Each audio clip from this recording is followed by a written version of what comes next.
and attitudes towards LGBTI people, in particular in Italy, and also question the possible role of the university in general and legal clinics in particular in order to enhance access to justice for LGBTI people. So let's start with a brief background of this presentation, because my presentation has its roots in some concrete experiences that we are conducting in Brescia University. So first of all, the University of Brescia pays high attention to discrimination issues in general and LGBTI people's situation in particular. In fact, we are involved in several European projects concerning the protection and inclusion of LGBTI people. And in particular, some of these projects are expressly dedicated to anti-LGBT hate crimes. Here you can find the references to the two main projects dedicated to these issues. The first one is Come Forward, that has been created in order to empower and support the victims of anti-LGBT hate crimes.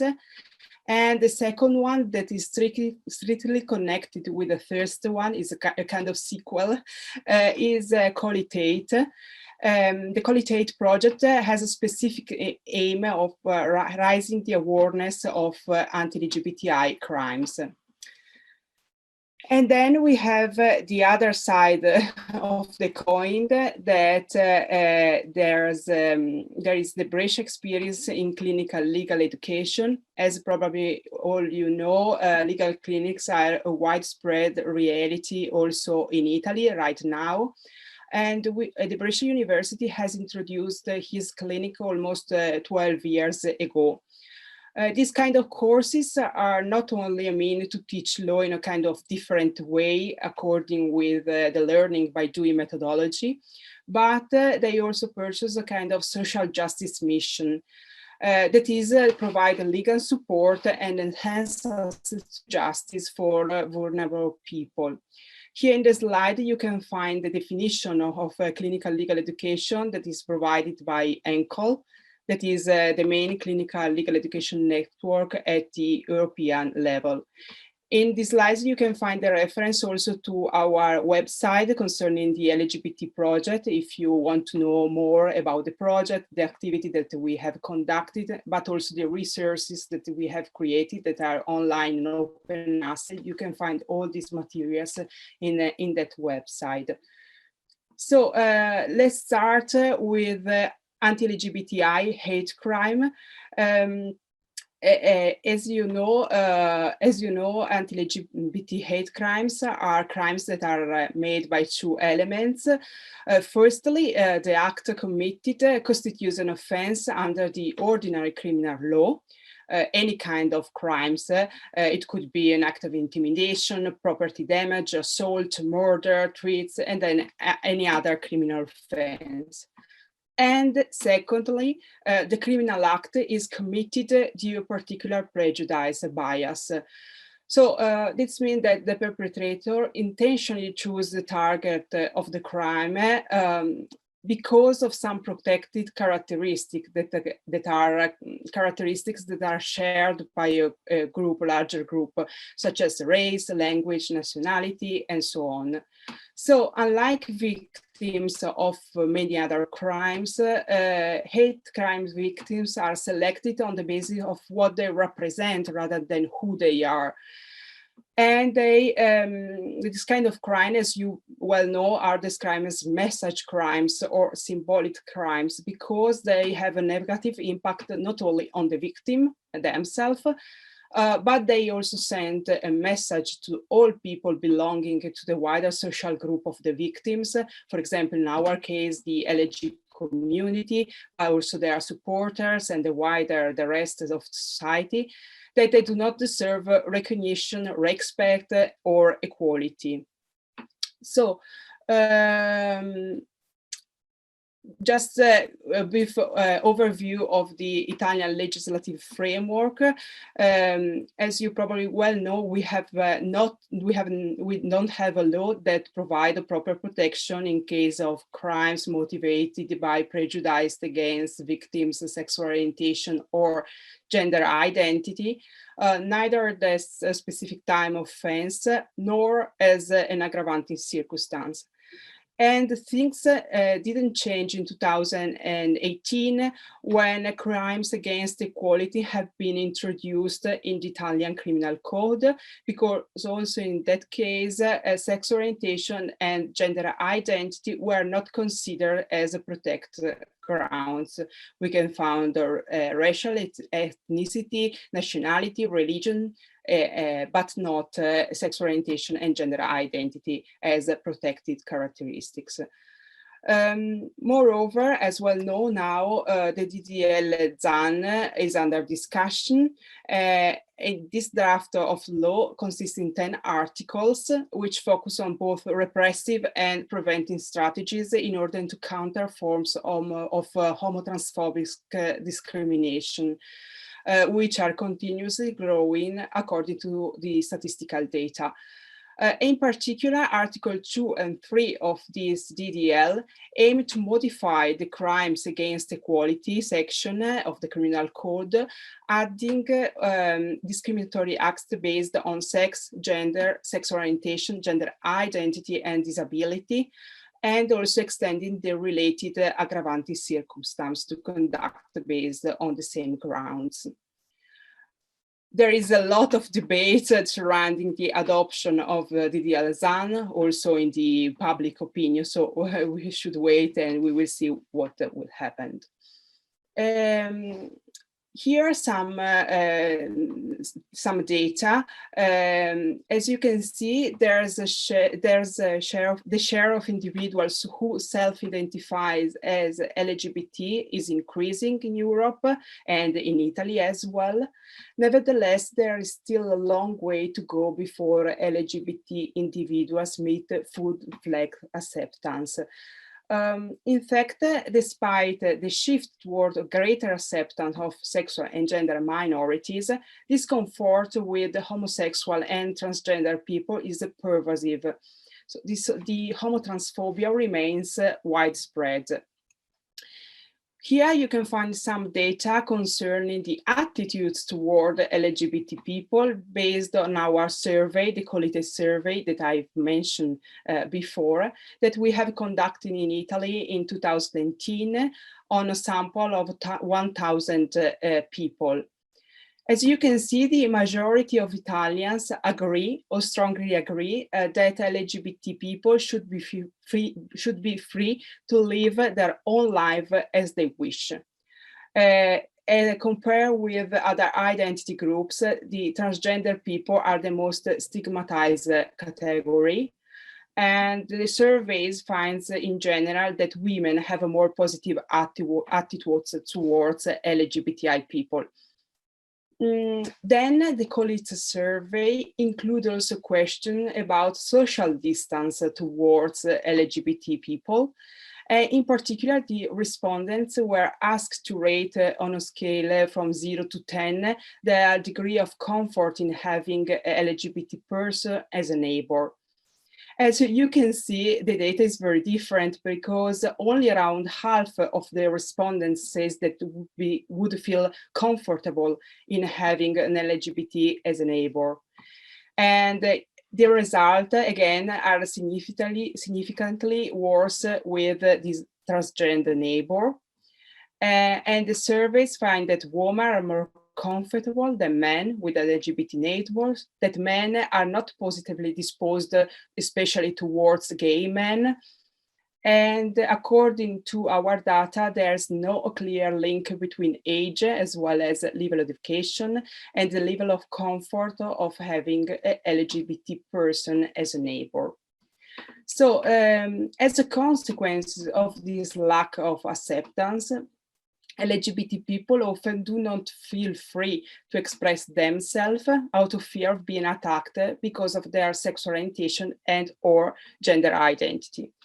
Here are some data taken from the report of the European Union Agency for Fundamental Rights, a long way to go for LGBTI equality, 2020 reports that confirm this assumption. In fact, 62% avoid holding hands with their same-sex partner in Italy. Moreover, 30% in Italy avoid certain location for fear of being assaulted. And finally, only 39% of the interviewed are open about being LGBT people in Italy. And the qualitative survey, our survey findings suggest that there's a general awareness, in particular among the younger people, about this fact that often LGBT people modify their behavior in order to not become victim of violence. You can see here the data. And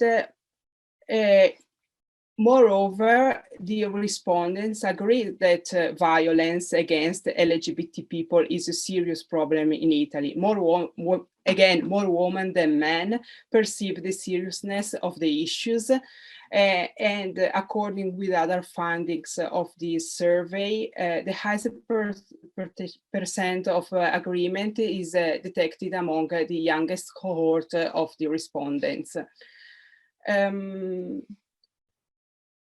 Finally, 58% of the respondents agree or strongly agree that people who are victimized because of something about them that they cannot change, like sexual orientation or gender identity, in this case, the effects of them are worse than if they had victimized for other reasons. So, in the silence of law and in our social context, LGBTI people continue to be victimized for their sexual orientation, gender identity, gender expression, and or sex characteristics.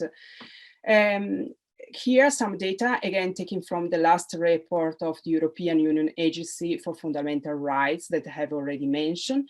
And you can see in Italy in 2019, 30% felt discriminating against in at least one area of life, such as going to a cafe, a restaurant, an hospital, or to a shop in the year before the survey. Not only discrimination, but also violence. According to the report, 32% of the respondents declared that they were harassed the year before the survey, and 8% in Italy had been attacked in the 5 years before the survey. So it's a very negative picture. But as the research shows, the rate of hate crime based on sexual orientation and gender identity remain very high. But despite that, only 16% of the interviewed reported the most recent accidents to the police.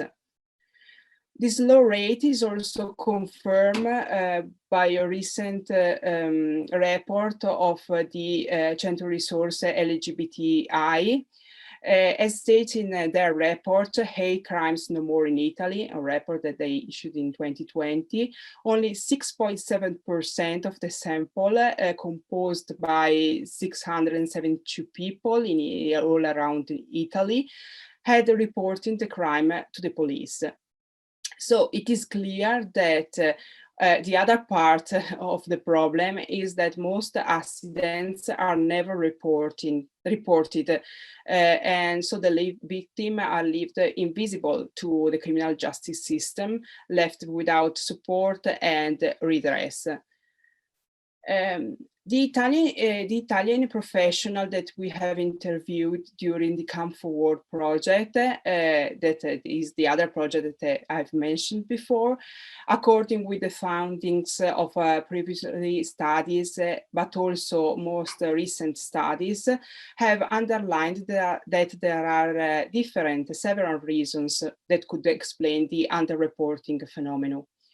Among them, we can find also distrust of the police, internalized homotransphobia, and the lack of awareness in victims of their rights.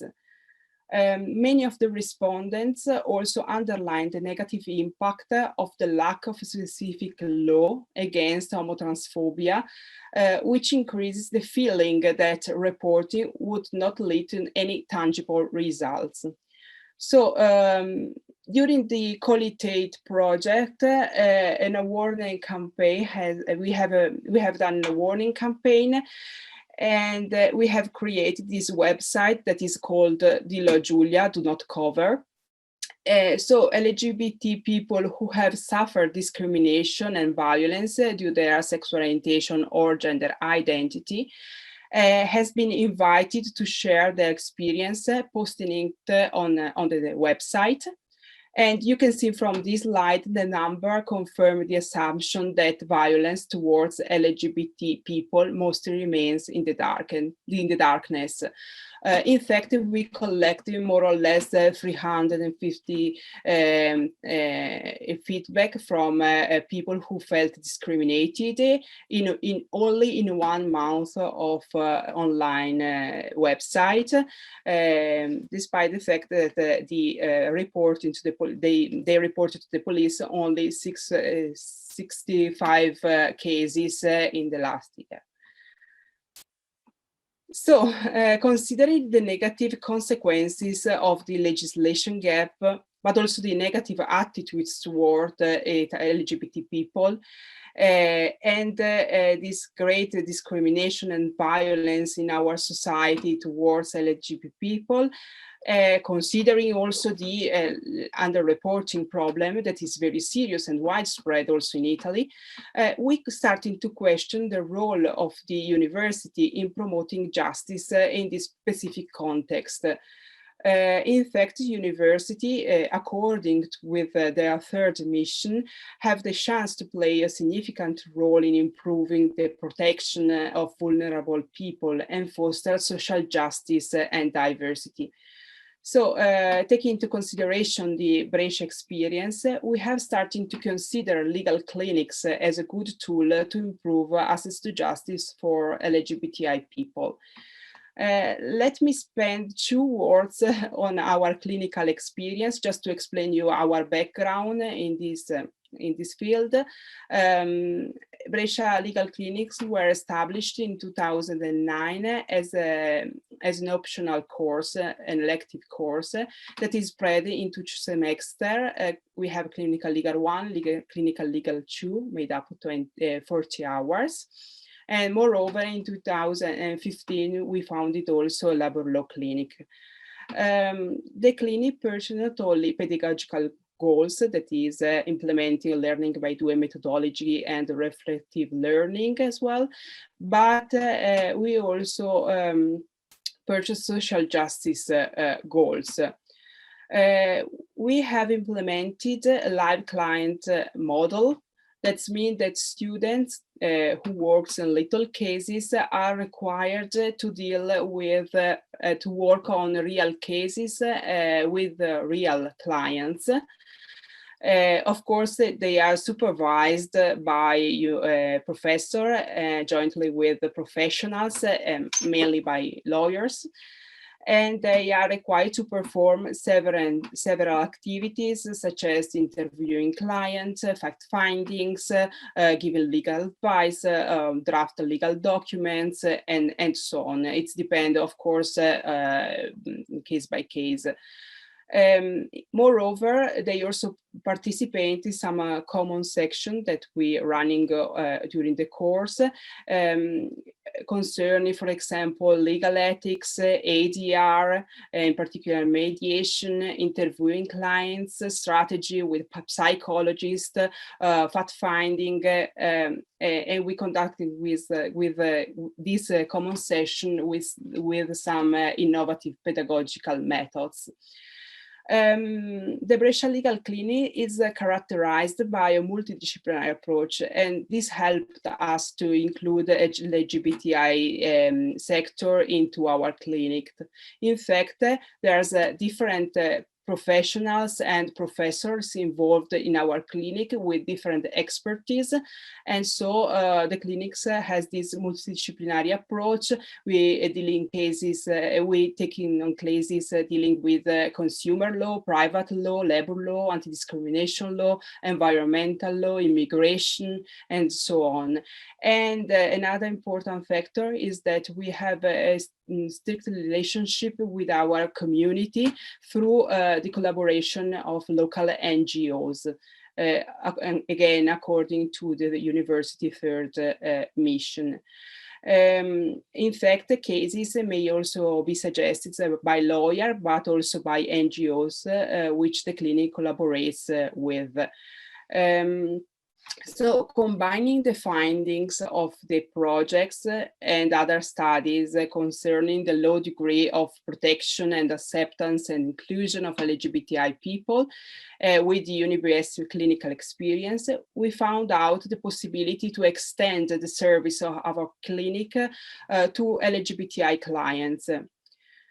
So in order to develop this idea, firstly, we have started to engage in our legal clinic as supervisors, researchers, and professors with a specific knowledge, competencies on these issues. That is, I guess, the basis for starting a clinic and providing a service to the community.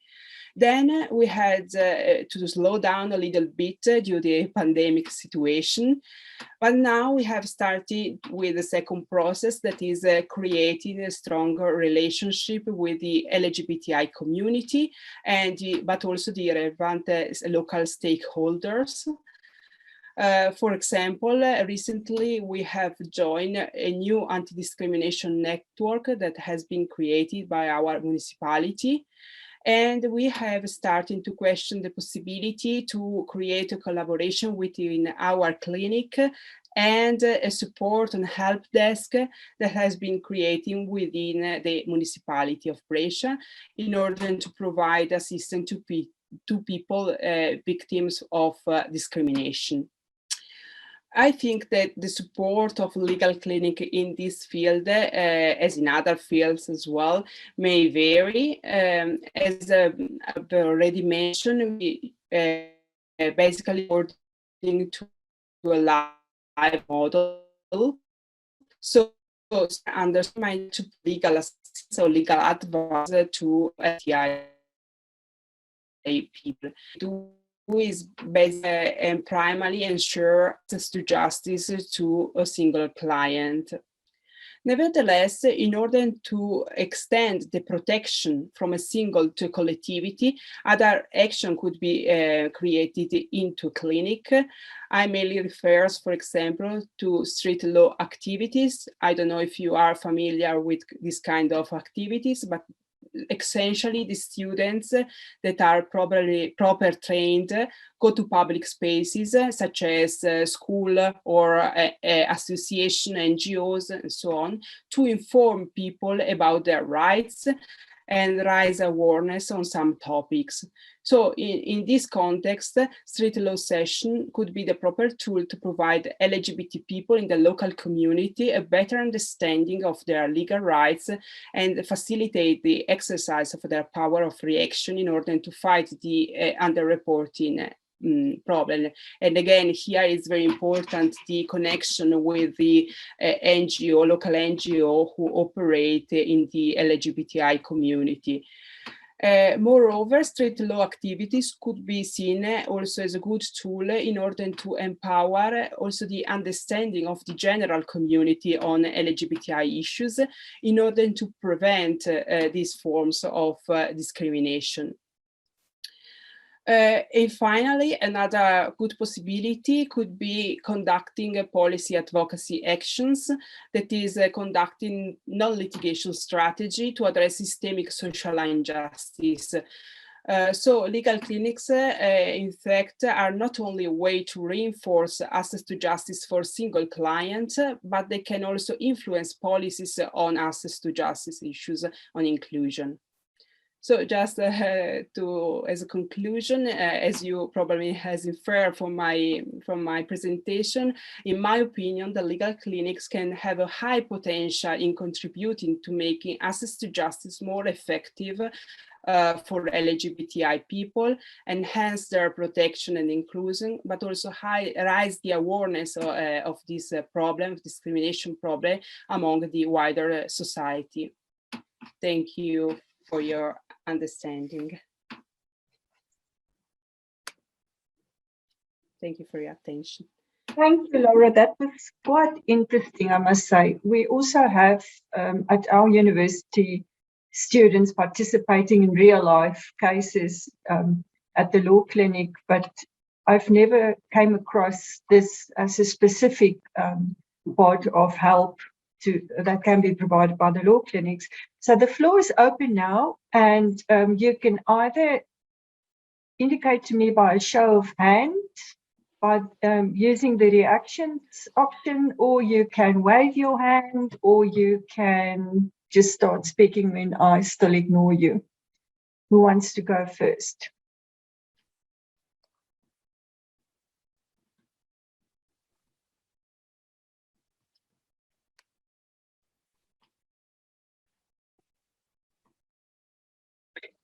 Good, then I will ask the first question, and that is if that legislation that you discussed didn't really provide for LGBT as a hate crime, what is the type of legal services then that the law or the legal clinics can provide for such clients?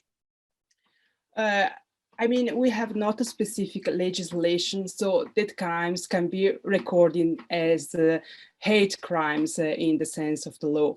But despite that, they are still crimes, general crimes. And sometimes also the judges are very sensitive with some other aggravating circumstances in these cases. And so the idea is that this person, even if they have not a specific crime devoted to anti-LGBT hate crimes, they can have redress through the common, let me say, criminal law. So they can have access to justice. But as our surveys find out, they usually don't want to go to the police because they distrust in the police. They said we can find the same homotransphobic behavior in the police, internalized into the police, or they even don't know how to go to the police just to report their crime.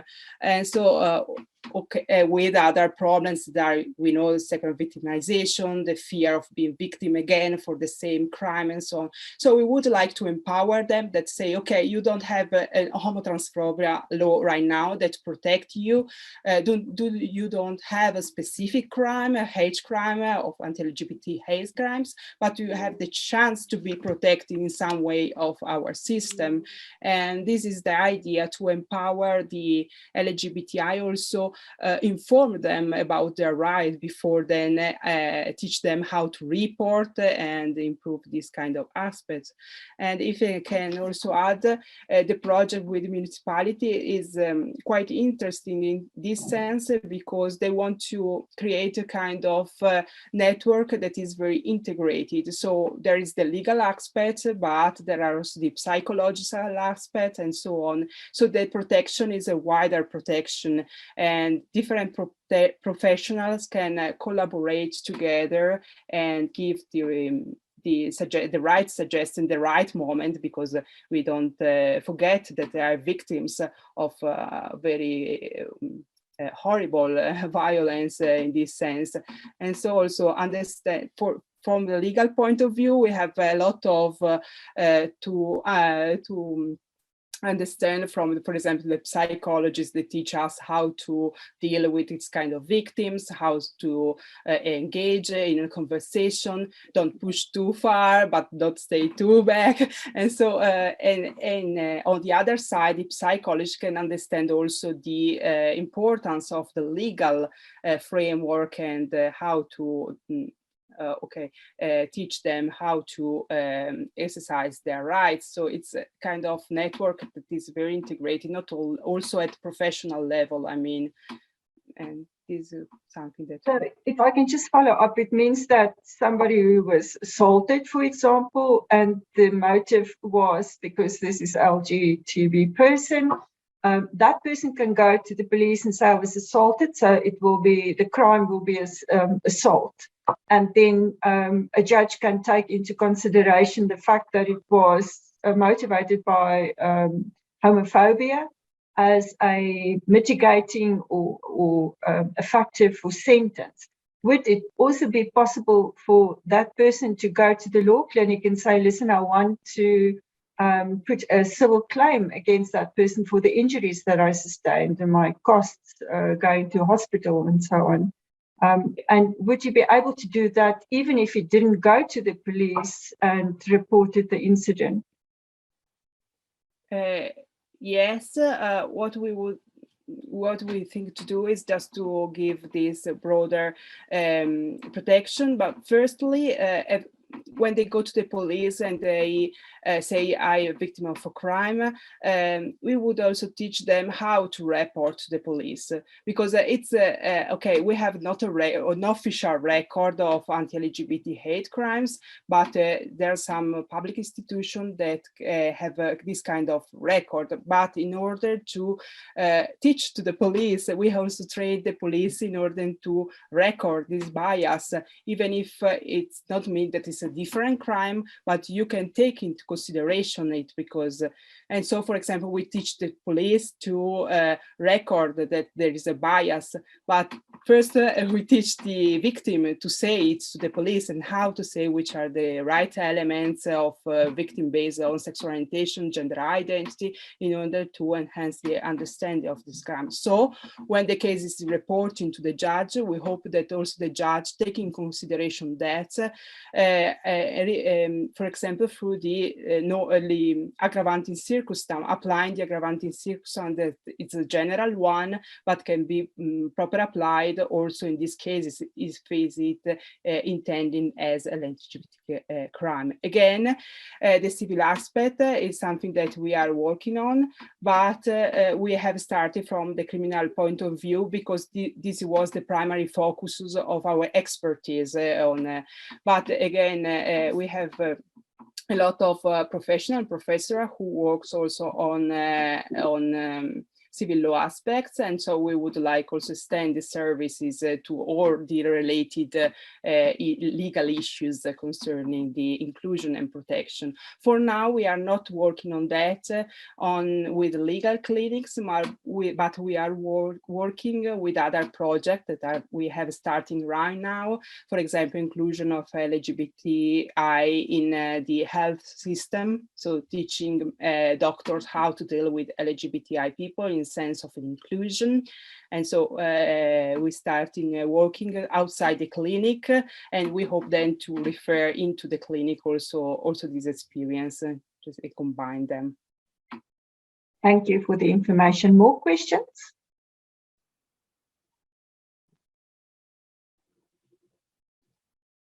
Nothing more. I received a message from Alessandro, and he said that he is busy with something else and that he would join us a bit later, but he is still not here. So I can propose that we wait some more and see if he comes up, or that we adjourn the session. Can you perhaps just, with a show of hands, tell me, should we wait? Or shall I tell him that the session is closed? Wait? No. Good. I think then we're going to adjourn the session. Andreas, do you have something to say? Nothing. No, I think I agree with you. Yes. Yeah. Okay, good. Then I will send him a message and say that unfortunately we finished at 11 o'clock. It was not possible to wait any longer. And thank you all for listening. If you have any questions to Laura, just send her an email and follow up. I really enjoyed the presentation. As I said, its law clinics are also with us. I think we would, for example, more help with the civil law aspect rather than the criminal law aspect. So I find it quite interesting that the law clinic is focusing on the criminal aspect for now and not so much on the civil aspect, because I know our law clinics are more focused on civil and leave it to the police to deal with all the criminal issues. But I do agree that we have the same issues, I think, that Italy has, and one of them is police also being biased against people coming to report LGBT crime. And I think our legislation on equality would cover LGBT first people. So hate crimes in South Africa will definitely also include that category. So I think in that aspect, we are a little bit different than Italy. I thank you all for being here. See you at one of the other sessions or at the general meeting this afternoon. Thank you very much. Bye, everybody. Thank you. Thank you.